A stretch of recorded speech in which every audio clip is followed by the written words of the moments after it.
Oke, halo teman-teman, kembali lagi kita akan membahas tes SKD CPNS ya. Ini berdasarkan FR dari teman-teman kita yang udah tes.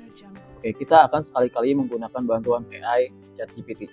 Oke, nah sebelum-sebelumnya kita juga udah meminta bantuan ChatGPT, tapi nggak selamanya akurat. Mungkin masih dalam tahap belajar mungkin AI-nya ya. Jadi untuk sekarang efektivitas penggunaan AI dalam belajar mungkin tidak terlalu tinggi ya.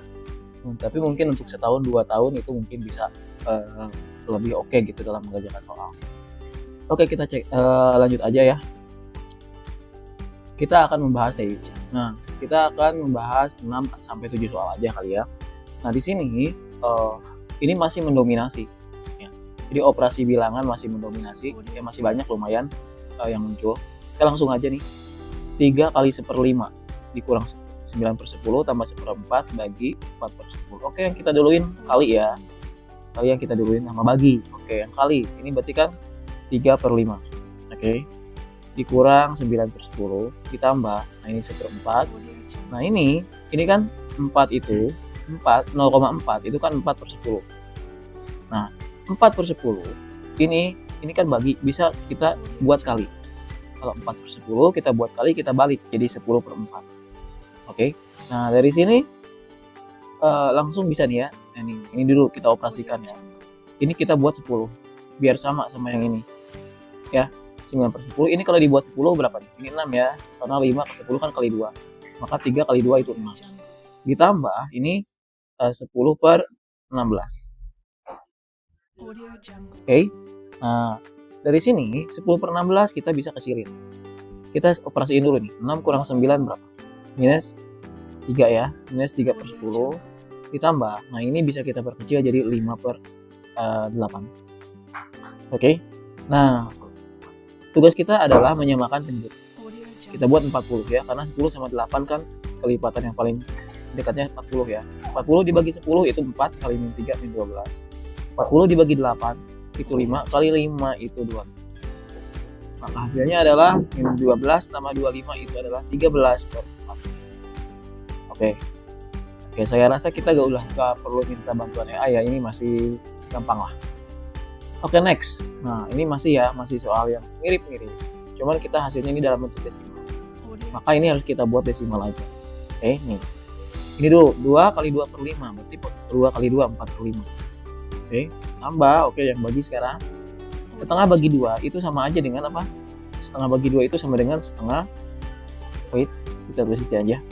Setengah bagi 2 itu kan dikali, kita balik ya, 2 itu jadi 1/2. Oke, dikurang 1/4. Oke, jadi berapa nih? Oke, 4/5 dikurang 1/4. Maaf, ditambah 1/4 karena ini setengah kali setengah ya, positif. Dikurang 1/4. Nah, 1/4 dikurang 1/4 yang habis. Maka di sini itu nilainya adalah hasil akhirnya itu adalah 4/5. 4/5 kalau kita ubah ke desimal itu 0,8. Maka hasilnya adalah yang. Oke, kita lanjut. Ini juga sama. 3/4 tambah 4/3. Ingat, ini duluin ya. Ini duluin. Jadi kali bagi itu duluin.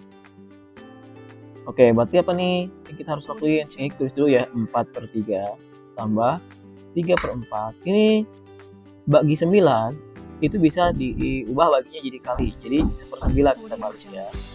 Nah, dikurang 2/12 kita perkecil ya.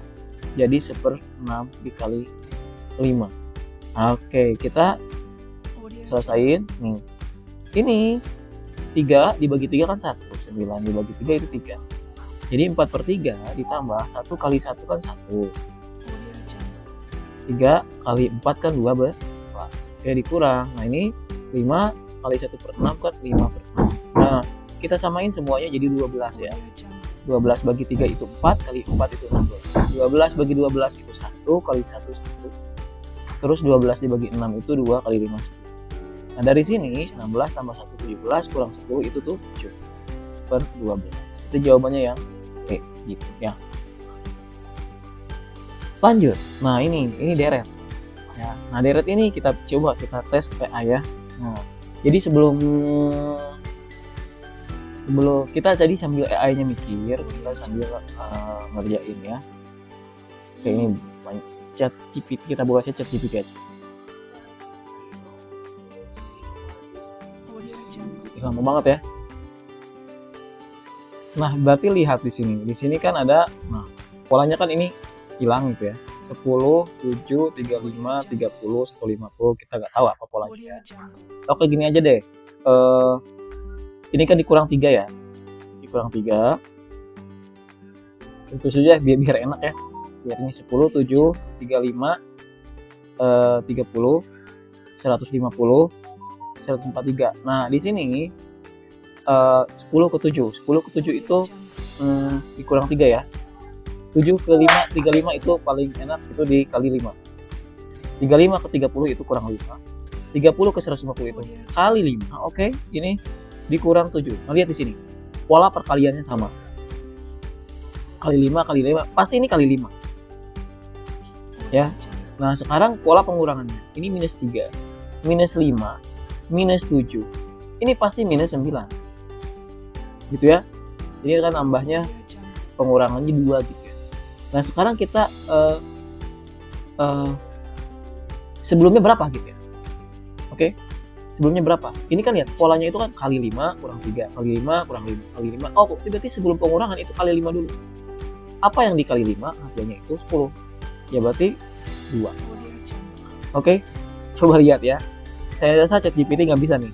Ya, karena ChatGPT itu hanya bisa mempolakan yang sangat-sangat teratur, misalkan tambah semua, kali semua gitu ya. Itu harus kita latih nih. Coba lihat. Hasilnya di sini lihat. Dia hanya menganalisis tiap suku gitu ya, tiap pengurangan tiap sukunya. Oh ya, jawabannya malah dia juga bilang it could be. Dia masih bingung, masih mungkin itu nilainya itu adalah 1. Salah ya. Nah, harusnya 2 gitu. Ya, jadi untuk sekarang ya, belajar deret, kalau belajar aljabar kayak penjumlahan, pengurangan, operasi yang sulit kompleks itu masih bisa ChatGPT. Tapi kalau untuk yang deret kayak gini ya, belum, ya itu harus kita latih. Oke, lanjut. Nah, ini deret ini lagi ya. Di sini terlihat ada pola ya. Kita tulis ulang biar enak ya. 3, 12, 7, 28, 22 sama 88. Oke, kita lihat, kita temuin polanya. Ini kali 4. Oke, ini dikurang 5. Ini dikali 4. Ini dikurang 6. Ini dikali 4. Wah, polanya sama. Jadi ini soal dari peserta berbeda gitu ya. Tipenya sama kan ya, tipe deretnya. Oke. Cuma beda angka aja. Gitu. Polanya kali 4. Oke. Jadi kali 4 kurang 5. Oke. Kali 4 kurang 6. Kali 4 pasti ini kurang. Nah, 4 cari 5, 6 pasti ini kurang 7 gitu. 88 dikurang 7 itu berapa? Oke, 81. Maka jawabannya adalah 8. Oke. Nah, kita coba cek. Ya, 81 ya. Ternyata AI juga ChatGPT bilangnya 81. Oke, ya. Ini karena tadi ya di soal sebelumnya ini dikasih saran, jawabannya salah. Hanya dia nyari mikir lagi, ketemu jawaban yang benar gitu. Nah, dari sana dia belajar. Jadi kayak gitu ya. Ya, machine learning itu kayak gitu. Jadi harus dilatih terus gitu. Oke, kita ke perbandingan. Nah, kita ke perbandingan. Ini sering muncul ya, perbandingan ini. Oke, di sini lihat. Sebuah proyek pembangunan direncanakan selesai dalam waktu 120 hari. Nah, ini konsepnya ya. Kalau ada proyek pembangunan, butuh pekerja, itu kita pakai prinsip ini aja ya. Man hour. Jadi, man itu orang, dikali hour, dikali jamnya. Oke. Man hour atau man kali time lah. Ya. Prinsipnya itu orang dikali waktu. Gitu ya. Nah, ini kita pakai konsep ini aja. Bisa juga pakai konsep perbandingan, berbalik nilai gitu ya. Jadi kalau pekerja nambah, harinya berkurang gitu ya. Nah, kayak di sini. Suatu pembangunan selesai dalam 20 hari dengan 50 pekerja. Oke, berarti ini rencana awalnya nih ya. Man-nya itu 50, hour-nya atau time-nya itu 120 hari. Oke. Ini orangnya ininya. Ini rencana awal. Setelah bekerja selama 30 hari, 14 pekerja jatuh sakit. Artinya selama 30 hari ini normal-normal aja. Ya. pekerjanya tetap 50, itu kan harinya 30. Terus 14 pekerja jatuh sakit dan tidak dapat melanjutkan pekerjaan. Oke, jika kecepatan kerja pekerja tetap sama, berapa hari yang dibutuhkan untuk menyelesaikan sisa pekerjaannya? Nah, oke. Nah, sekarang jumlah pekerjanya kan sama nih, ya, kecepatannya sama. Berarti nanti time-nya yang ini ya, yang jadi kan sekarang pekerjaannya di berapa? Pekerjaannya berkurang 14 loh. Jadi 20 berapa? Bukan 36 ya. Nah, sekarang kali waktu time gitu ya. Berapa nih yang bisa selesai? Oke, pokoknya harus segini lah totalnya gitu ya. Nah, udah kalau kayak gini kan gampang. Berapa nih? 50 kali 120 ini kan 6.000 ya. Bener sih? 6.000 ya. 6.000. Terus ini 1.500 tambah 36 dikali T. Nah, ini kurang ini kan 4.500 sama dengan 36 T. Nah, maka T-nya adalah kita bagi 4.500 bagi 36. Oke. Ini kita bagusnya kita bagi 9 aja ya, jadi 4. Ini kita bagi 9 jadi 500. Oke. Ya udah 500 bagi 4 itu adalah 125H. Gitu. Oke. Jadi kalau ada kasus-kasus kayak gini, lebih baik kita pakai konsep man kali time aja. Ya. Konsep dalam bekerja proyek kayak gitu ya. Oke, masih yang sama nih ya. Masih kita mungkin 2 soal lagi ya. Ini tentang logika. Ya, tentang one-tor disebutnya ya. Ada semua sebagian gitu ya. Langsung aja nih.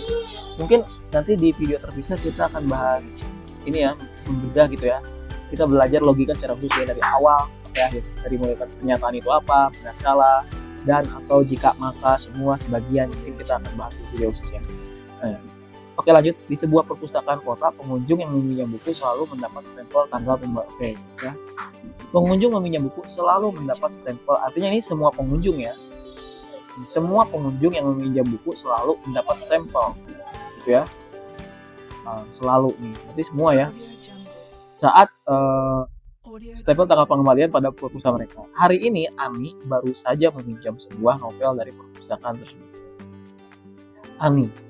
Berarti kesimpulannya, ini kan namanya premis atau pernyataan umum ya, yang berlaku untuk semuanya. Terus ada lagi premis khusus, ada si Ani. Maka kesimpulannya itu pasti ada Aninya. Ya. Oke. Jadi kalau ada premis umum, ketemu premis khusus, ya kesimpulannya itu premis khususnya. Aninya harus ada. Jadi kalau ini ada kata semua, itu kan berarti masih umum ya. Ini nggak bisa nih semua, ada semua udah pasti salah. Ya. Oke, terus harus ada aninya, ya. Di sini nggak ada aninya, ini juga salah. Ini nggak ada aninya. Ini kemungkinan berarti ini sama ini. Nah, kira-kira apa nih? Ani selalu meminjam novel dari perpustakaan kota. Oke, Ani selalu. Ani ini baru saja meminjam, berarti ya belum tentu selalu ya. Ini terlalu generalisir ya. Pernyataannya terlalu umum. Oke, berarti yang benar adalah C gitu ya. Oke, kita iseng tanya ChatGPT apa yang dia jawab. Ternyata dia jawab C ya. Oke, berarti dia logikanya masih jalan. Oke. Nah, lanjut. Nah, ini satu lagi ya. Juga sama nih. Sekolah menengah atas Cendra Mandiri menerapkan program wajib ekstrakurikuler bagi seluruh siswanya. Oke. Setiap siswa, artinya semua ya. Setiap siswa atau semua siswa harus memiliki setidaknya satu kegiatan ekstrakurikuler. Oke. Setiap siswa harus memilih satu kegiatan ekstrakurikuler. Setidaknya minimal ya. Budi adalah siswa kelas 11. Oke, ini premis umumnya nih. Ya. Dari ini sampai sini ini premis umumnya berlaku untuk semuanya. Budi adalah premis khususnya. Budi adalah kelas 11 di sekolah tersebut. Nah, berdasarkan cerita di atas, kesimpulan paling tepat gimana? Ingat ya, kalau umum ketemu khusus, nanti premisnya khusus. Oke, berarti dia harus memuat kata Budi. Berarti ada yang semua ini salah nih. Umum ya, semua. Terus ada lagi nggak? SMA cerdas ini masih umum, ya. Terus harus ada Budinya ya. Oke. Budi pasti mengikuti. Ini salahnya ada pastinya gitu. Oke. Kan dia menyukai fotografi belum tentu ya. Pasti itu terlalu gegabah lah. Oke, Budi mengikuti setidaknya satu kegiatan. Budi mengikuti lebih dari satu kegiatan ekstrakurikuler. Kata siapa gitu kan? fotografi aja belum tentu dia ikutin walaupun dia suka. Oke, berarti ini terlalu gitu ya, terlalu terlalu berasumsi. Nah, paling yang lebih cepat ini, Budi mengikuti setidaknya satu kegiatan, ya. Oke, bisa aja fotografi gitu kan, setidaknya mengikuti itu. Kenapa? Karena kan dia diharuskan memilih satu kegiatan, gitu ya. Berarti Budi pasti mengikuti kegiatan. Tapi belum tentu fotografi, ya. Bisa aja yang lain, gitu. Oke, teman-teman, mungkin segitu dulu aja ya untuk pembahasan kali ini. Nextnya akan kita bahas-bahas lagi ya soal-soal dengan bantuan AI gitu ya, soal TWK sama TIU ataupun TKP dengan bantuan AI gitu ya. Oke, kalau begitu sampai jumpa.